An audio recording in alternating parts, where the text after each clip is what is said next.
Hola, hola, un saludo muy especial. Bienvenidos a Sinergia Informativa, un programa que está hecho para personas inteligentes, interesantes y calificadas como usted.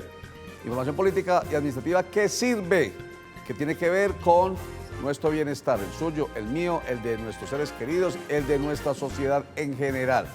Entonces, es muy bueno que estemos bien informados para que sepamos si lo están haciendo bien. ¿Quiénes? Los que están en estos momentos en el poder público, aquellos a quienes nosotros mismos les dimos ese poder porque votamos por ellos. Y entonces luego, cuando llegue la hora de tener en cuenta si lo hicieron bien o lo hicieron mal, entonces nosotros sabremos si refrendamos o no ese voto de confianza que les dimos, o se los quitamos y se los damos a otros. Pero a esos otros se los vamos a dar porque estamos convencidos que sí van a ser buenos. ¿Y por qué estamos convencidos? Porque estamos informados y formados en temas políticos y administrativos. Empecemos con información. La Registraduría Nacional del Estado Civil ya presentó este jueves 8 de septiembre la tarjeta electoral con la que los colombianos habremos de ir el 2 de octubre a las urnas a refrendar o no el acuerdo final de paz entre el gobierno nacional y las FARC.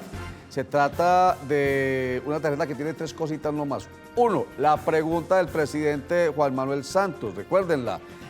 ¿Apoya usted el acuerdo final para la terminación del conflicto y la construcción de una paz estable y duradera? Y dos casillitas, una con el sí y otra con el no. Van a salir, o ya están, ya están 35 millones de tarjetas electorales para una población habilitada para votar de 34.899.945 colombianos. Habrá 11.034 mesas de votación en todo el país y en el exterior. Un grupo de congresistas y abogados demandará este jueves 8 de septiembre varios de los artículos de la Ley 1801 de 2016, que es la ley por medio de la cual se aprobó el nuevo Código Nacional de Policía. Dicen quienes han establecido la demanda que este código va en contravía de algunos artículos de la Constitución, como el 29 y el 37, que respetan y defienden el derecho a la protesta. Recordemos, el Consejo de Estado anuló la reelección de Alejandro Ordóñez Maldonado como Procurador General de la Nación. Sobre esta decisión, Ordóñez Maldonado dijo que se había cumplido con el primer pacto de La Habana, que sería su expulsión de la Procuraduría. Sin embargo, señaló que no va a interponer ningún recurso frente a la sentencia que fue aprobada con 14 votos a favor. Y a propósito de este comentario que hace el Procurador General de la Nación sobre el pacto de La Habana que estaría buscando su expulsión de la Procuraduría, el presidente Juan Manuel Santos dijo que es que las FARC no tienen ningún poder de decisión sobre el Consejo de Estado y que además el Alto Tribunal de lo Contencioso Administrativo antes lo que hizo fue demorarse demasiado en la investigación de nulidad de este cargo, que la justicia tiene que ser diligente, actuar rápido. Sin embargo, dijo finalmente que la justicia cojea, pero llega, y llegó. Esta es Sinergia Informativa para personas inteligentes, interesantes y calificadas como ustedes, y nuestro invitado, Alfredo Ramos Maya, senador de la República por el Partido Centro Democrático. Senador, bienvenido a Sinergia Informativa. Roger, muchas gracias por esta invitación y siempre aquí atentos a hablar con la comunidad. Bueno, empecemos con lo del procurador. Necesariamente hablar sobre la decisión del Consejo de Estado, declarar la nulidad de la reelección. ¿Qué piensa usted? Ayer estábamos revisando noticias y el 22 de agosto Juan Manuel Santos estaba diciendo que estaban muy lentos el caso de Pretel y el caso del procurador, y ya hoy está sin esos rivales políticos. Aquí evidentemente el procurador desde hace mucho rato venía siendo una cortapisa a muchas de las malas decisiones que había tomado el gobierno nacional en todos los sentidos. En los acuerdos no únicamente de La Habana, sino una gran cantidad de políticas públicas nacionales, y creo que se quitó una piedra en el zapato que le venía estorbando desde hace mucho. El procurador representa la voz ha representado el procurador Ordóñez la voz de muchos ciudadanos que están inconformes con muchas de las malas decisiones de las políticas del gobierno de Juan Manuel Santos, y evidentemente creo que aquí hubo una presión política de Juan Manuel Santos para empezar a quitar rivales del camino. Entonces, ¿usted cree que no se actúa en derecho, fundamentados en derecho, sino políticamente? Hombre, uno ve que en su momento la Corte Suprema de Justicia tomó una decisión para ternar a Alejandro Ordóñez. Sí.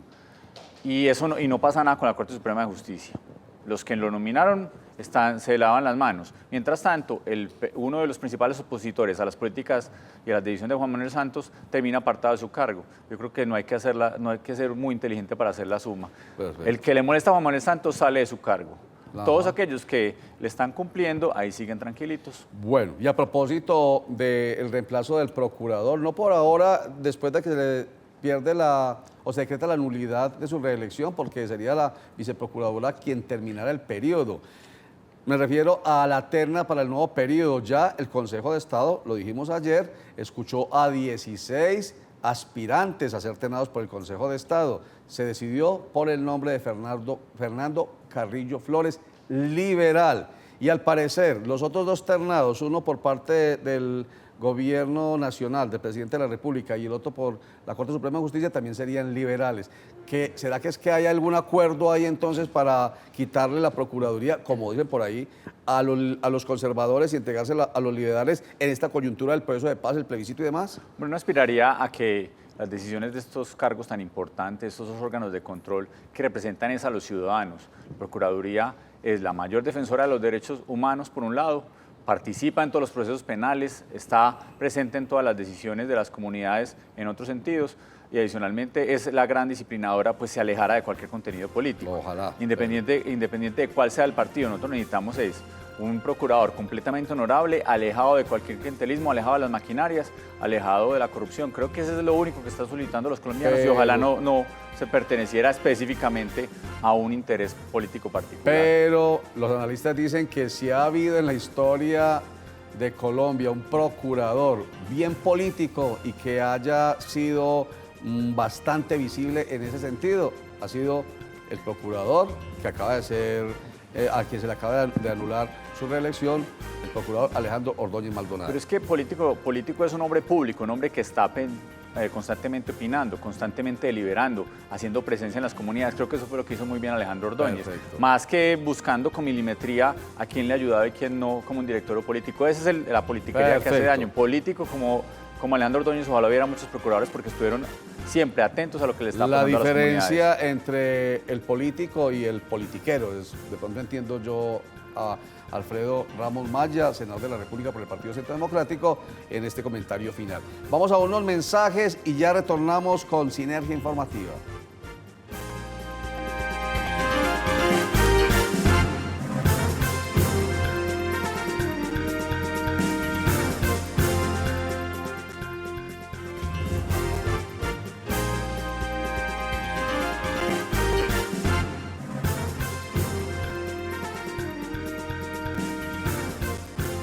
A Sinergia Informativa y nuestro invitado es Alfredo Ramos Maya, él es senador de la República por el Partido Centro Democrático. Ayer en la Catedral Primada de Bogotá hubo una Eucaristía pidiendo la libertad de Luis Alfredo Ramos Botero, exgobernador de Antioquia, 3 años privado de la libertad y nada que se le resuelve su situación. No obstante, haber aparecido de manera notoria en la figura de los falsos testigos, casi que demostrados, ¿o no, Alfredo? Que es su papá. ¿Cómo va el proceso de su papá realmente? Roger, es una incertidumbre muy grande. Después de 3 años, como usted muy bien lo dijo, de detención preventiva, sin pruebas, cuando se ha comprobado claramente que son falsos testigos los que de alguna manera se asociaron para acabar con la reputación de un hombre que tenía toda la posibilidad de ser presidente de la República, sí, que empezaba apenas su campaña presidencial y que tenía todo el prestigio para hacerlo, un hombre que había, después de ser gobernador, alcalde, con la mayor favorabilidad del pueblo. Evidentemente no sabemos hoy qué va a pasar y eso nos preocupa mucho. Sí. Un hombre que prestó 40 años de servicio honorable a la comunidad de manera honesta que no necesitó jamás apoyo de ningún grupo al margen de la ley para ganarse un solo voto, pues termina en este momento, 3 años después, con la incertidumbre de estar detenido preventivamente. No sabemos cuál va a ser la fecha en la cual se vaya a pronunciar finalmente la Corte Suprema de Justicia sobre este caso, y sigue privado de su libertad. Apenas la próxima audiencia va a ser en diciembre de este año, imagínense. Y ya pasan las vacaciones y se va la vacancia judicial y no sabemos cuánto tiempo más va a ser hasta que se dé un fallo que nosotros consideramos que debe ser absolutorio, y desde hace rato hemos venido solicitando la libertad de Luis Alfredo Ramos, y a la expectativa, porque uno tiene que ser muy respetuoso teóricamente de la justicia. Lo que pasa es que la justicia no respeta las garantías fundamentales, el derecho más sagrado que es el de la libertad. Ajá. Bueno, lamentable la situación de Luis Alfredo Ramos, de su familia, de sus amigos, de sus seguidores. Pues 3 años, esperemos que no sea mucho más. Ahorita me mencionó Alfredo Romo Maya que muchos quedan 4, 5 años, por Dios, sin solucionar el problema. En fin. Volvamos al tema que nos convoca, que nos ha venido convocando en estos días, Alfredo Ramos Maya. Es el tema del proceso de paz, del plebiscito del próximo 2 de octubre. Ustedes entablaron una demanda contra el decreto del presidente Juan Manuel Santos, mediante el cual se convocó al plebiscito. Así es, Roger. Esto tiene muchos argumentos que voy a intentar ser muy breve en explicarlos, pero lo que ha habido es una cantidad de irregularidades enormes por parte de la convocatoria que ha hecho el presidente de la República al plebiscito supuestamente el 2 de octubre. Se la resumo. Lo primero es que el presidente de la República es el único que tiene la potestad para firmar cualquier acuerdo. Y resulta que los acuerdos que se le enviaron con un informe al Congreso de la República son firmados por unos plenipotenciarios de un lado, que no sabemos realmente, entre otras el hermano del presidente de la República, no sabemos en condición de qué, y del otro lado unos alias, unos apócrifos de las FARC, no sabemos ni su nombre ni su cédula de ciudadanía, son personas que no podemos identificar, porque imagínense, entonces uno va a estar haciendo el día de mañana acuerdos con alias aquí Pedro Pistolas en Medellín, queda muy complejo, uno tiene que estar plenamente identificado. Entonces el presidente de la República no firmó, y lo que dice claramente es que un mes después de que el presidente de la República, entre 1 y 4 meses del informe, se convoca el plebiscito. El 26 de septiembre ya nos anunciaron el show mediático de que iba a haber la firma oficial del documento. Pues hombre, nosotros pensamos que todos los términos deberían empezar a contarse a partir del 26 de septiembre, no a partir de exactamente la fecha, que fue en finales de agosto, la fecha que se mandó este mal informe. Ese es el punto más importante. Y adicionalmente con unos incumplimientos muy claros de una sentencia de la Corte Constitucional que habló de la ley estatutaria que convoca el plebiscito, la 1807, con unos puntos muy concretos. El primero, que ese mismo acuerdo, además de la firma, necesitaba ser publicado en todos los lenguajes de las lenguas étnicas en Colombia. Hay 68 que están demostrados que existen por parte del Ministerio de Cultura, y solamente hay en 6 de esos idiomas, en 6 de esos lenguajes. Entonces está violando lo que se conoce como la accesibilidad diferencial, y adicionalmente a las personas que tienen visibilidad limitada no se les han publicado los acuerdos. Nadie, ninguna de esas comunidades indígenas de casi 1 millón de personas, ni las personas con visibilidad limitada han tenido acceso a los acuerdos. Es un punto muy importante. Y lo otro es que el texto tenía que ser íntegro, tenía que estar completo. Y hemos visto que, ya revisando los textos, que el punto 3.3, el punto 6.4, varios anexos no se encuentran publicados. O sea que incluso, según eso serían mucho más de 297 páginas. Muchísimas más, así que no va a haber tiempo de leérselas, porque cada vez uno lee más, encuentra más cosas. Y el alias Jesús Santrich dijo que el 3.3 era la libertad de los amigos de los miembros de las FARC. Un tema bastante espinoso que no se le está presentando a la comunidad. Eso por un lado. Y adicionalmente el tema de la pregunta, que la misma Corte Constitucional dijo que no podía mencionar la palabra paz, porque la palabra paz no se la puede arrogar nadie, no puede ser de ella, nadie puede decir que la palabra paz es de uno, y porque está en la Constitución, y además con adjetivos, estable y duradera. Eso es una incitación, evidentemente, a una ¿Y cómo sería? ¿Cómo hubiera sido entonces la frase? No, porque el procurador dijo que la palabra no era apoya usted, no apoya, sino aprueba. ¿Cuál es la propuesta? Debe haber sido algo como: aprueba usted los acuerdos presentados entre el Gobierno Nacional y el grupo al margen de la ley FARC, punto, algo así. Y no mencionar paz por ningún lado. Ni hablar paz, ni mucho menos estable ni duradera, ni terminación del conflicto, porque entre otras la palabra conflicto creo que tiene unas grandes consecuencias a aceptarlo. Ese es un punto. Y por último encontramos una cosita que le cuento, Roger, la firma del presidente de la República de ese decreto 1391, el que convoca plebiscito, no el informe que presentó originalmente, sino el que convoca plebiscito. Ahí encontramos que la firma de Juan Manuel Santos de ese día, no sé qué pasó, es completamente diferente a las que tradicionalmente completamente diferente. Y se las puedo mostrar, se la pongo en las redes sociales. sociales para que usted la vea y usted encuentra ¿Y que el entonces? único documento que está con una firma completamente diferente es esa.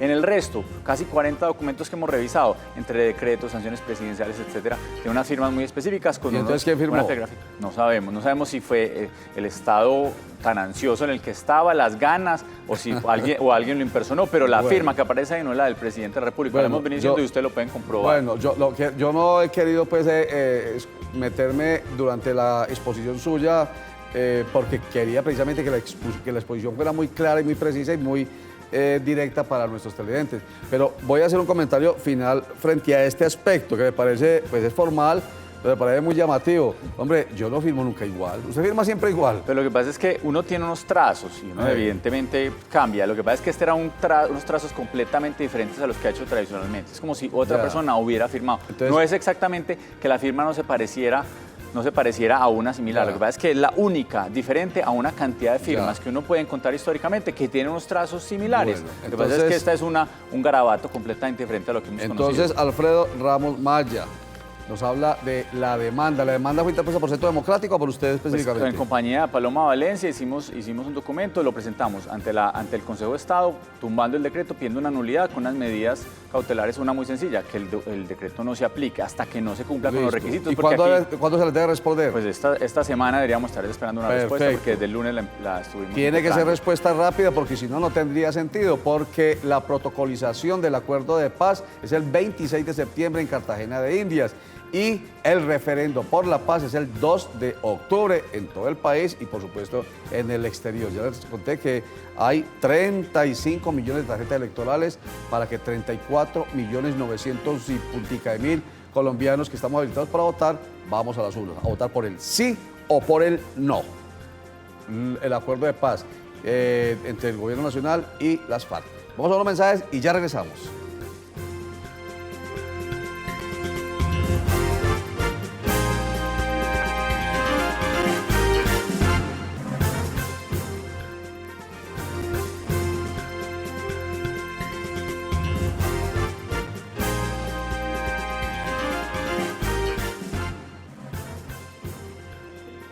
Regresamos a Sinergia Informativa. Estamos con Alfredo Ramos Maya, él es senador del Centro Democrático, el partido que ha estado oponiéndose a... Aquí lo vamos a explicar de manera muy rápida. No a la paz, porque ha sido muy claro decir, no es que nosotros no estamos en contra de la paz, pero sí al proceso de paz de la manera como se ha ido llevando y al plebiscito cómo se va... Bueno, al plebiscito ya lo demandaron ustedes. De todas maneras, ustedes van a participar con el no.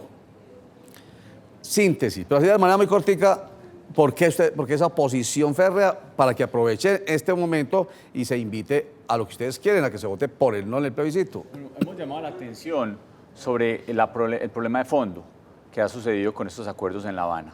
Lo primero es que los acuerdos de La Habana premian la criminalidad y le dan un pésimo mensaje a los colombianos, a las nuevas generaciones, y le terminan diciendo que el crimen sí paga, que entre más se violen los derechos fundamentales, que entre más crímenes de lesa humanidad se terminen violentando, que entre más se arrecie contra la población civil, que entre más narcotráfico se haga, finalmente esas personas que son las mayores criminales terminan generando la nueva institucionalidad de Colombia y son las que terminan determinando cuál es el futuro del agro en Colombia, de la educación, de la salud, de la justicia, una gran cantidad de premios a criminales que no deberían darse. Ese es lo primero.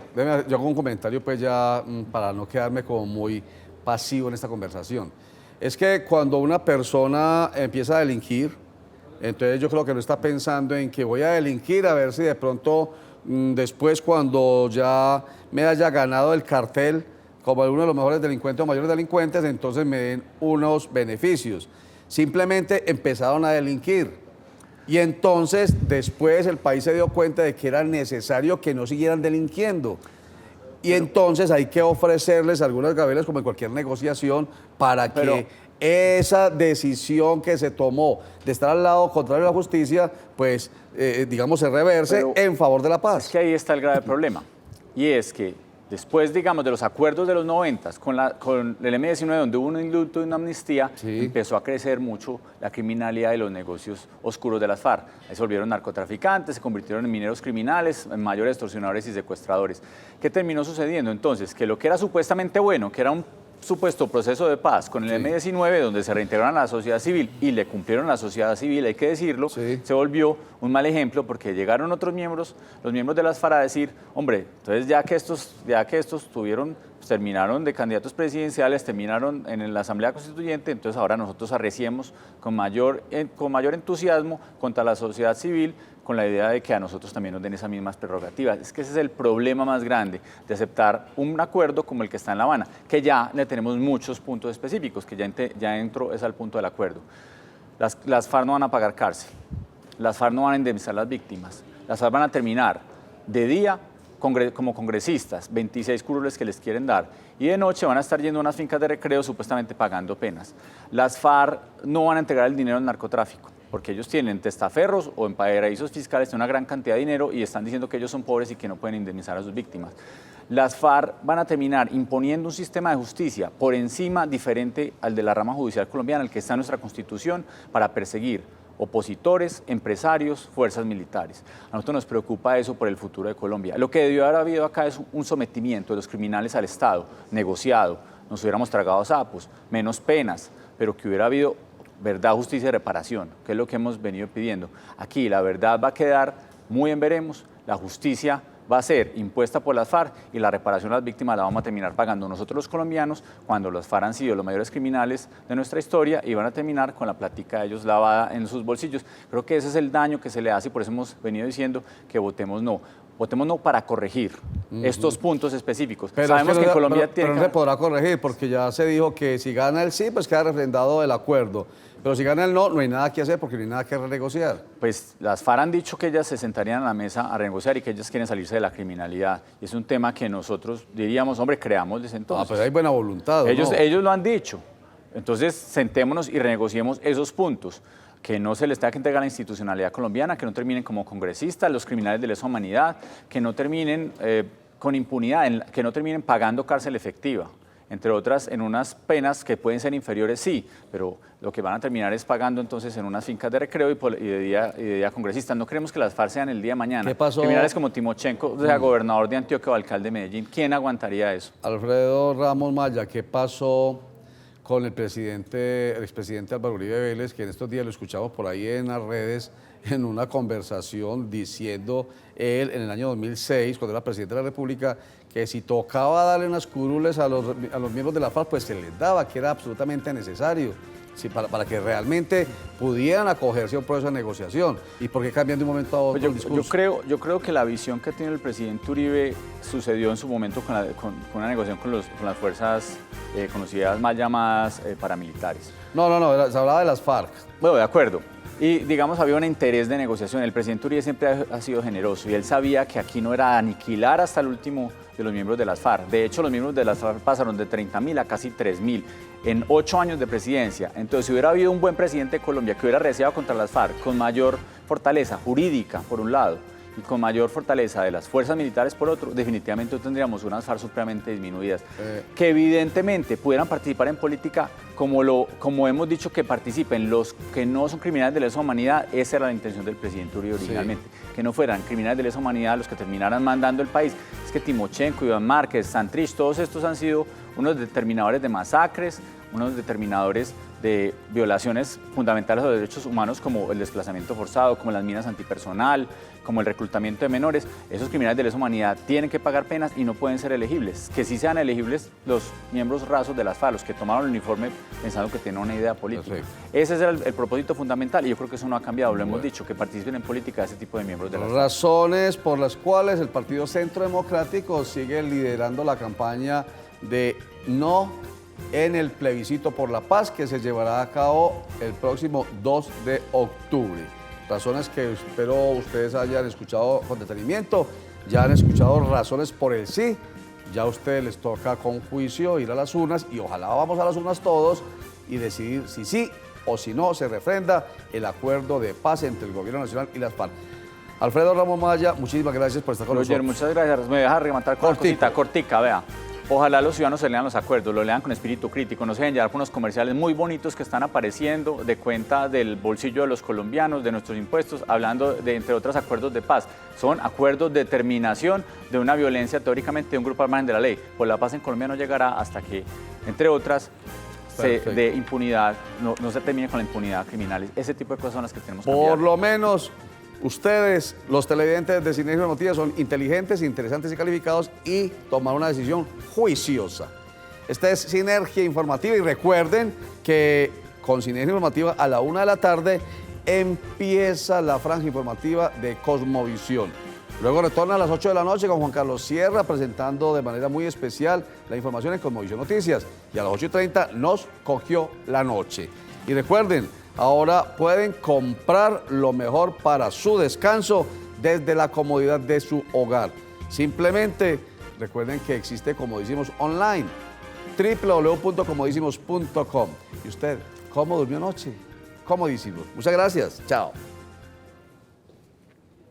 Listo. ¿Y usted cómo durmió anoche? Comodísimo. Colchones comodísimos para dormir profundamente.